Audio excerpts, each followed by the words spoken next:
నమస్తే నేను Sujatha welcome to master కి టీవీ ఇది సామాన్యుడి స్వేచ్ఛకు సంకేతం ఇక డీటెయిల్స్ చూస్తే కాపు ఉద్యమ నేత ముద్రగడ పద్మనాభం పొలిటికల్ రీ ఎంట్రీకి ముహూర్తం ఫిక్స్ అయినట్లు సమాచారం అందుతోంది మరి కాసేపట్లో ముద్రగడ ఇంటికి మిథున్ రెడ్డి టీం వెళ్లనుంది జిల్లా పార్టీ నేతలతో కలిసి కిర్లంపూడి ముద్రగడ నివాసానికి ఎంపీ మిథున్ రెడ్డి వెళ్లబోతున్నారు ముద్రగడను పార్టీలోకి ఆహ్వానించేందుకు నేరుగా కిర్లంపూడికి వైసీపీ బృందం వెళ్లనుంది అటు ముద్రగడ వైసీపీలో చేరితే ఎక్కడి నుంచి పోటీ చేస్తారనేది ఉత్కంఠం నెలకొంది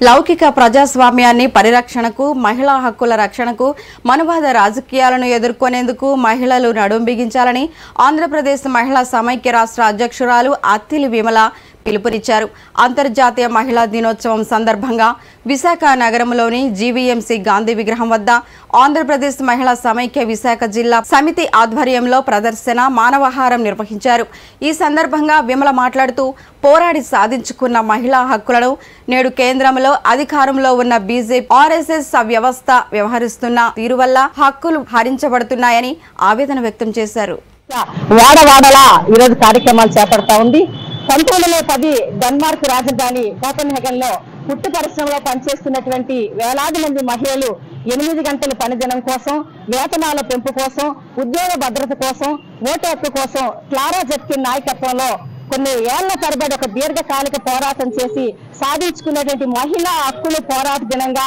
మార్చి 8న అంతర్జాతీయ మహిళా దినోత్సవం జరుపుకుంటారు ఈ సందర్భంలో కొన్ని రాజకీయ పక్షాలు అసలు మహిళల శ్రమ అంటే ఏమో తెలియక ఒక ఈవెంట్ గా చిత్రీకరించడం అనేది చాలా దుర్మార్గమైన చర్యగా మేము భావిస్తున్నాం కేంద్రంలో బీజేపీ రెండోసారి అధికారంలోకి వచ్చిన తర్వాత ఎక్కడ కూడా ఏదైతే పోరాడి సాధించుకున్న మహిళా హక్కులన్నీ కూడా నేడు ఉల్లంఘించబడుతున్నాయి మహిళలకు ఎక్కడ కూడా భద్రత లేదు రక్షణ కోసం పోరాడి చేసుకున్న చట్టాలన్నీ కూడా ఈ రోజు సక్రమంగా అమలుకు పరచడం లేకపోవడం వల్ల హింసకు గురవుతున్న పరిస్థితి మనం చూస్తున్నటువంటి నేపథ్యం దానికి ఉదాహరణ ఒక అత్రాస ఘటన కానివ్వండి ఉన్నావా ఘటన కానివ్వండి లేకపోతే బిల్కిస్ బాను కానివ్వండి మొన్న మొత్తం సభ్య సమాజం దేశవ్యాప్తంగా అందరూ కూడా ప్రపంచవ్యాప్తంగా కళ్ళడిల్లేటువంటి మణిపూరి ఘటన ఇద్దరు మహిళలు నగ్నంగా ఊరేగిస్తున్నప్పుడు ఎటువంటి చర్య లేకున్నటువంటి ప్రధానమంత్రి రోజు మహిళపై జరుగుతున్నటువంటి అత్యాచారాలు కానీ దాడులు కానీ ఎక్కడ కూడా మాట్లాడి స్పందించడానికి ఈ వైఖరిని మనవి రాజకీయాలన్నీ కూడా ఆంధ్రప్రదేశ్ మహిళా సమైక్య వ్యతిరేకిస్తున్నా మీకు చిత్తశుద్ధి ఉన్నట్లయితే ఏవైతే మేము పోరాడి సాధించుకున్నామో ఆ చట్టాలన్నీ కూడా పటిష్టంగా అమలుపరచండి ఇది మన రాష్ట్రానికి వచ్చినట్లయితే జగన్మోహన్ రెడ్డి గారు ఎన్నికల ముందు ప్రచారం చేశారు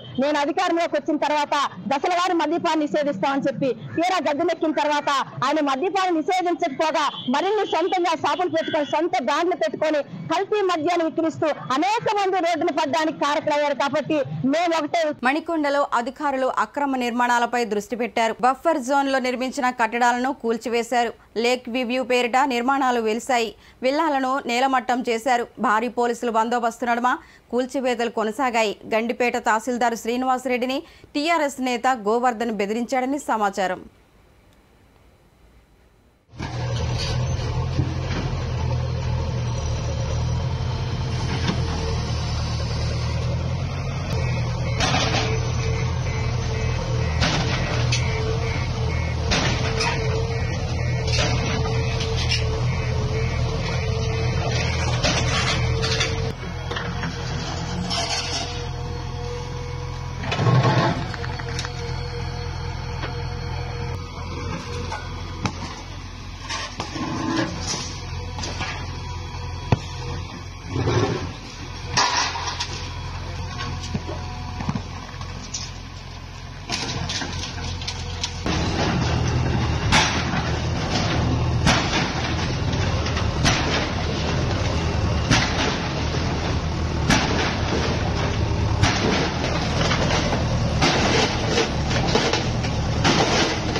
హైదరాబాద్ ఆర్టీసీ కళాభవన్లో తెలంగాణ రాష్ట్ర రోడ్డు రవాణా సంస్థ గ్రాండ్ ఫెస్టివల్ ఛాలెంజ్ 2023-2024లో ఉత్తమ ఉద్యోగులకు పురస్కారాలు జరిగాయి.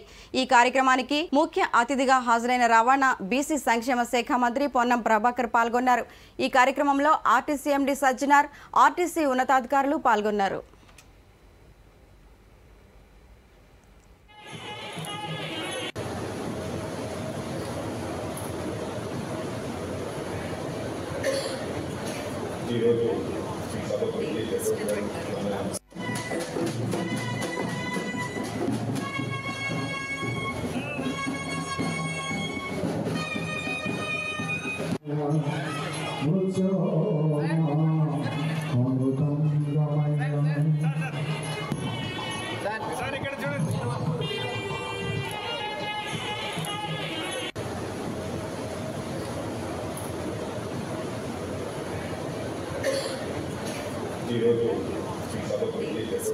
తమ గ్రామాన్ని దత్తత గ్రామంగా ప్రకటించాలని సర్పంచ్ రొక్కాల విజయలక్ష్మి ఆధ్వర్యంలో నిరసన చేపట్టారు. అంబేద్కర్ కోనసీమ జిల్లా బోడసకుర్రు ఓఎన్జీసీ టెర్మినల్ వద్ద గ్రామ ప్రజలతో కలిసి ఓఎన్జీసీ నిర్లక్ష్యం వైఖరి నశించాలంటూ నినాదాలు చేపట్టారు.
విశాఖలో యువత ఆనందోత్సాహాలతో చిందేశారు.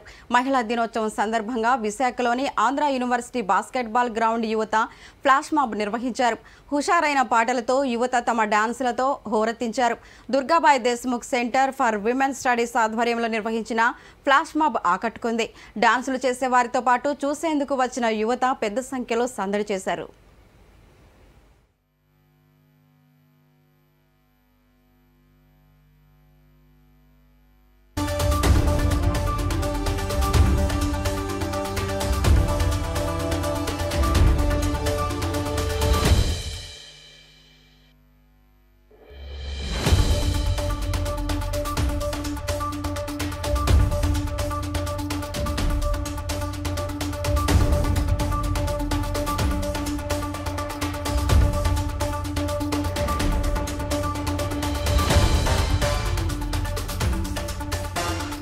కాకినాడ జిల్లా శంఖవరం గ్రామానికి చెందిన పలు కుటుంబాలు టీడీపీలో చేరాయి. ప్రత్తిపాడు నియోజకవర్గ టీడీపీ ఇన్ఛార్జ్ పరువుల సత్యప్రభ రాజ సమక్షంలో టీడీపీలో చేరాయి. శంఖవరం గ్రామ సీనియర్ టీడీపీ నాయకులు పర్వత సురేష్ ఆధ్వర్యంలో జరిగిన ఈ కార్యక్రమంలో వారికి సత్యప్రభ టీడీపీ కండువాలు వేసి పార్టీలోకి ఆహ్వానించారు. ఈ సందర్భంగా సత్యప్రభ మాట్లాడుతూ త్వరలో రాష్ట్రంలో జనసేన టీడీపీల ఆధ్వర్యంలో నూతన ప్రభుత్వం ఏర్పడబోతుందన్నారు. టీడీపీలో చేరిన ప్రతి ఒక్కరికి సముచిత స్థానం ఉంటుందని తెలియజేశారు. సోదరిమణులు నాకు అక్కడ ఘన స్వాగతం పలికారు. వారికి అదేవిధంగా అంబేద్కర్ నగర్ దగ్గర ఈ దళిత సోదరిమణులకి ఇదంతా కూడా నేను నిజంగా ఊహించిన పరిణామం. మీరందరూ ఇంత ఘన స్వాగతం పలుకుతారు అని నేను నిజంగా ఊహించలేదు. ఖచ్చితంగా మీరందరూ అనుకున్నట్టు రాబోయే కాలంలో ఇన్ని సంవత్సరాలుగా ఈ 4.5 ఏళ్ళుగా మీరందరూ పడుతున్న ఇబ్బందులు ఖచ్చితంగా రాబోయే కాలంలో ఇక్కడ ఉన్న నాయకులు సోదరులు సురేష్ గారు నాయకులు అందరి సహకారంతో మీ అందరికీ కూడా నేను అండగా నిలబడగలననే ఒక ధైర్యాన్ని నాకు మీరందరూ ఇప్పటికే ఇచ్చారు. ఖచ్చితంగా మీ అందరి వెంట నేను నిలబడతానని మాత్రం సభాముఖంగా మీ అందరికీ హామీ ఇస్తున్నాను. 2024 సార్వత్రిక ఎన్నికల్లో ఫాసిస్ట్ బీజేపీని ఓడించడమే లక్ష్యమని మాస్ లైన్ సహాయక కార్యదర్శి పోటు రంగారావు అన్నారు. ఖమ్మం జిల్లా 3 విప్లవ పార్టీలు కలిసి సిపిఐ మాస్ లైన్గా ఏర్పాటు చేసుకోవడం జరిగిందన్నారు. ఈ సందర్భంగా ఏర్పాటు చేసిన సమావేశంలో ఆయన మాట్లాడారు. 3 రోజుల పాటు జరిపిన చారిత్రాత్మక ఐక్య సదస్సు విప్లవ సామూహిక పోరాటం మార్చి 5 సాయంత్రం విజయవంతంగా ముగిసిందని, సహకరించిన ప్రతి ఒక్కరికి కృతజ్ఞతలు తెలిపారు. కొత్త పార్టీ సిపిఐ మాస్ లైన్ ఏక భారత శ్రామిక వర్గ ఏర్పాటుకు కృషి చేస్తానని, కమ్యూనిస్టు పార్టీ మరియు అన్ని ఫాసిస్టు వ్యతిరేక శక్తులతో ఐక్యం కావడానికి కృషి చేస్తామని తెలిపారు. మేము వాటిని ప్రధానంగా అనుసరిస్తూనే పార్టీలో స్వేచ్ఛాయుతమైనటువంటి రాజకీయ చర్చ జరగడానికి, పార్టీలో భిన్నాభిప్రాయాలు తోడి చర్చ జరిపినటువంటి వాళ్ళకు కూడా వాళ్ళ అర్హతను బట్టి తగిన సంఖ్యలో కమిటీలలో కూడా తీసుకోవాలా, కేంద్ర కమిటీ నుంచి వివిధ కమిటీలలో వాళ్ళ స్థాయిని బట్టి తీసుకోవాలనేటువంటిది నిబంధనలు చర్చించడం జరిగింది. ఎందుకంటే కమ్యూనిస్ట్ పార్టీలో భిన్నాభిప్రాయాలు ఉన్నటువంటి వాళ్ళని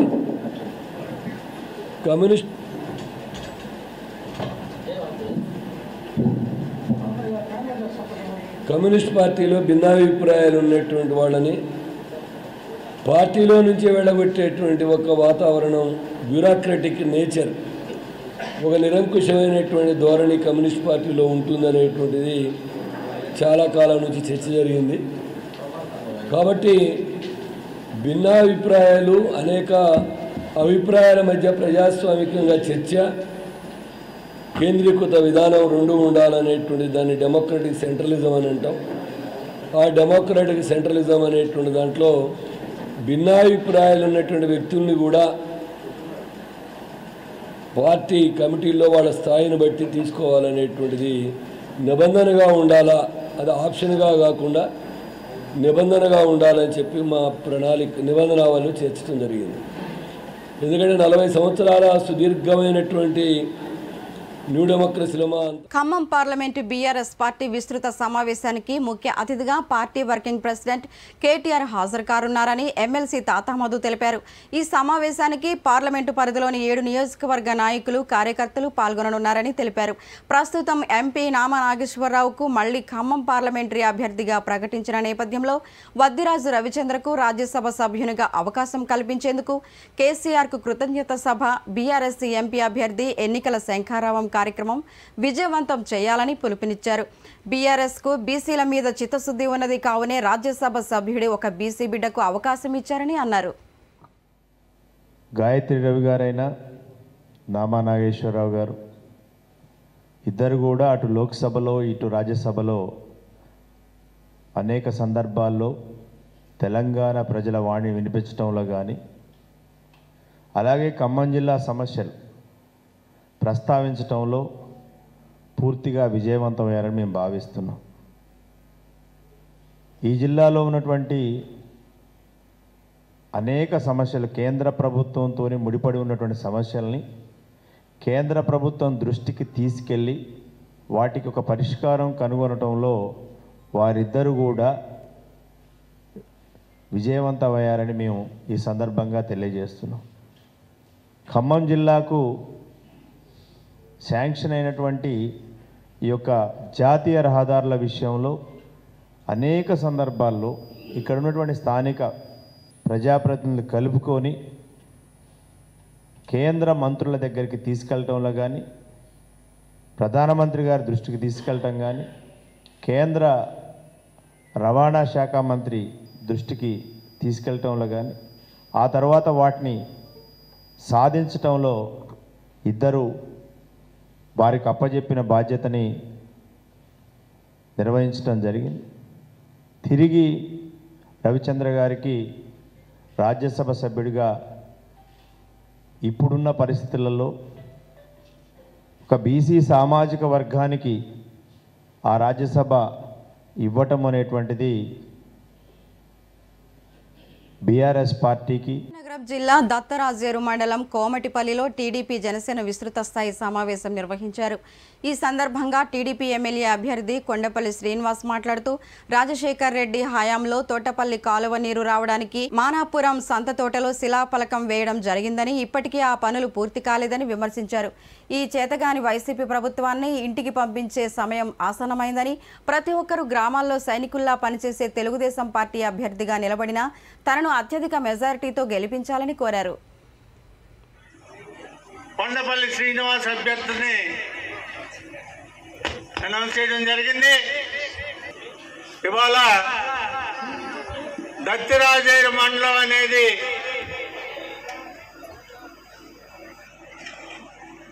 వైసీపీకి కంచుకోటట అని ఆ పార్టీ వాళ్ళు చెప్పుకుంటున్నారు. ఏమిటి కంచుకోట? ఎందుకంటే 14 ఎన్నికలు నేను చేశా. ఆ రోజు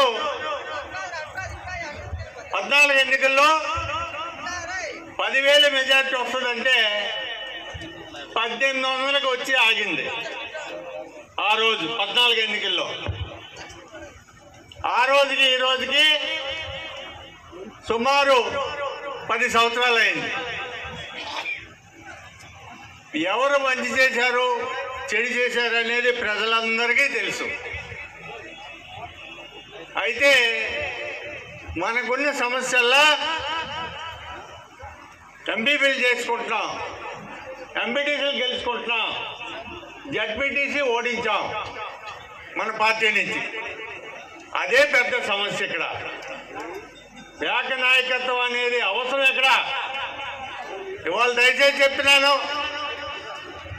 దత్తిరాజేరు మండలం రానున్న ఎన్నికల్లో మళ్ళీ స్థానిక ఎన్నికల దాకా ఈ మండలాన్ని నేను పార్టీ పరంగా దత్తత తీసుకుంటా. ఛాలెంజ్ వైసీపీ పార్టీకి. ఈ మండలంలో ఏకనాయకత్వంతో తెలుగుదేశం పార్టీ, జనసేన పార్టీలు ఎగిరించి నాయకత్వాన్ని పటిష్టం చేస్తామని మీ అందరికీ నేను విజ్ఞప్తి చేస్తున్నా. దయచేసి చెప్తున్నాను, మీరు పార్టీకి సహకరించండి. జనసేన సైనికులందరూ కూడా మనం సహకరిస్తున్నారు, వారిని కలుపుకోండి. తెలంగాణ కాంగ్రెస్ గవర్నమెంట్ ఏర్పడ్డ తర్వాత ప్రణాళిక సంఘం ఉపాధ్యక్షుడిగా పదవీ బాధ్యతలు చేపట్టిన మాజీ మంత్రి జిల్లెల చిన్నారెడ్డి వనపర్తి జిల్లాకు వచ్చాడు. ఈ సందర్భంగా బుద్దారంగండి ఆంజనేయ స్వామి దేవాలయంలో పూజలు నిర్వహించి ర్యాలీ నిర్వహించారు.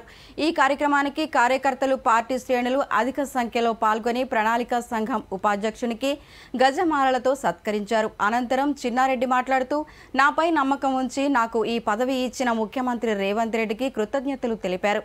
వనపర్తిలోని అన్ని పెండింగ్ పనులను పూర్తి చేస్తానని తెలిపారు.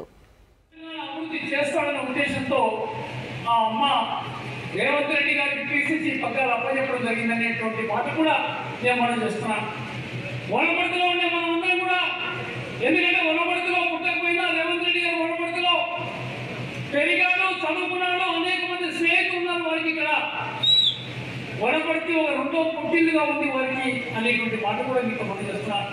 అలాంటి మనమంతా కూడా రేవంత్ రెడ్డి గారు పిసిసి అధ్యక్షులు కావాలి. తెలంగాణ కేసీఆర్ కమంత అస్త్రాల నుంచి విడిపించబడాలి.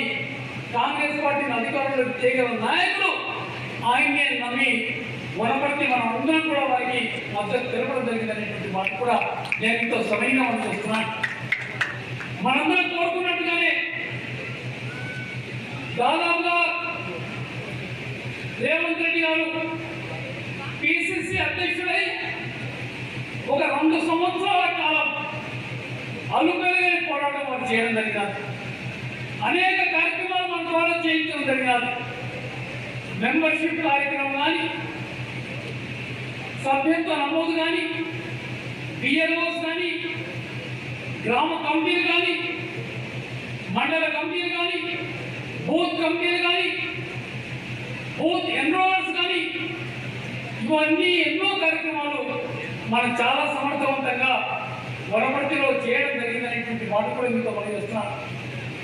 మనకు 30,000 సభ్యత్వం చేయమని ఆదేశం ఇస్తే 44,000 సభ్యత్వం మనం చేశాం.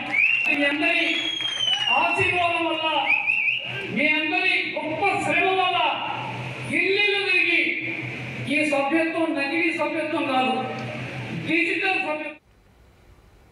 కాకినాడ జిల్లా పీఠాపురం నియోజకవర్గంలో పీఠాపురం మహారాజా వారి 59వ వర్ధంతి సందర్భంగా నియోజకవర్గ జనసేన నాయకులు శ్రీ విష్ణు హాస్పిటల్ అధినేత డాక్టర్ పిల్ల శ్రీధర్ పీఠాపురం కోటగుమ్మం సెంటర్లో గల మహారాజా వారి విగ్రహానికి పూలమాలలు వేసి ఘనంగా నివాళులర్పించారు. పీఠాపురంలో గల శ్రీ సమస్థానం ఆశ్రమం వద్ద పీఠాపురం మహారాజా వారి విగ్రహానికి స్థానిక ఎంపీ వంగ గీత విశ్వనాథ్ పూలమాలలు వేసి నివాళులర్పించారు. ఈ సందర్భంగా ఆమె మాట్లాడుతూ పీఠాపురం మహారాజా వారు ఘనకీర్తి గల మహారాజునని, మంచి విద్యావేత్త, దాన ధర్మం కలిగిన మహారాజని కొనియాడారు. పిఠాపురం రాజా గారిగా పేరుగాంచిన సూర్యారావు గారు విద్య, సాహిత్యం, సంగీతం అనేక రంగాల్లో అభివృద్ధికి ప్రోత్సాహాలు చేయడం జరిగింది. ముఖ్యంగా ఆ రోజుల్లోనే విద్య ద్వారానే అభివృద్ధి వస్తుంది, విద్య ద్వారానే భవిష్యత్తు ఉంటుందని నమ్మిన వ్యక్తి. విద్యాలయాల అభివృద్ధి కోసం ఆ రోజుల్లోనే లక్షల్లో నిధులు ఇచ్చిన వ్యక్తి మన పిఠాపురం రాజావారు. అటువంటి రాజావారు పుట్టిన నేలపై పుట్టడం పిఠాపురం ప్రజలు చేసుకున్న అదృష్టంగా భావిస్తారు. ఆయన కేవలం పిఠాపురానికే పరిమితం కాకుండా రాజమండ్రి, కాకినాడలో అనేక విద్యాలయాల అభివృద్ధి కోసం ఆయన కృషి చేశారు. దానికోసం లక్షల్లో విరాళాలు ఆయన అందించారు. కందుకూరి వీరేశలింగం గారు రాజమండ్రిలో కళాశాల పెడుతున్నప్పుడు దానికి సంబంధించిన నిధులన్నీ కూడా ఆయన చేకూర్చారు. కానీ ఈయన పేరు పెడుతున్నప్పుడు ఆయన సున్నితంగా నా పేరు వద్దని చెప్పి తిరస్కరించిన గొప్ప వ్యక్తి ఆయన. వీరి నాన్నగారు పిఠాపురం రాజా కాలేజు కాకినాడలో పెట్టినప్పుడు దానికోసం అనేక ఎకరాల భూమిని విరాళంగా అందించిన వ్యక్తి మన పిఠాపురం రాజావారు. అదేవిధంగా స్వతంత్ర ఆ సందర్భంలో కూడా అనేక నాయకులతో సత్సంబంధాలు ఉండేవి. వెనక నుండి ఉండి అనేక ఫైనాన్స్ కూడా సపోర్ట్ చేసిన వ్యక్తి మన పిఠాపురం రాజావారు. ఈయన లండన్లో కూడా అనేక విద్యాలయాలకి ఈయన సపోర్ట్ చేశారు. దేశవ్యాప్తంగా అదేవిధంగా విదేశాల్లో కూడా.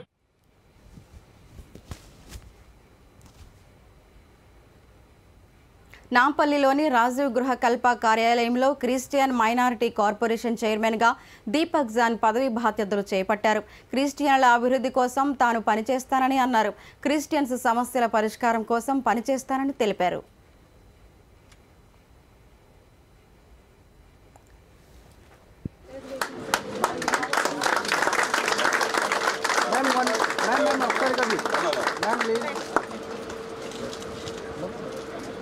సార్ చూడండి.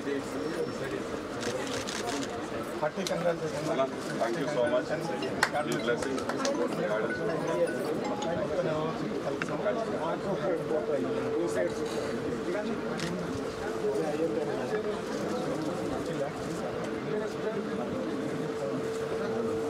ఇక ఇవి బులెటిన్ అప్డేట్స్. మరిన్ని అప్డేట్స్తో మళ్ళీ కలుద్దాం. చూస్తూనే ఉండండి మాస్టర్ టీవీ. ఇది సామాన్యుడి స్వేచ్ఛకు సంకేతం.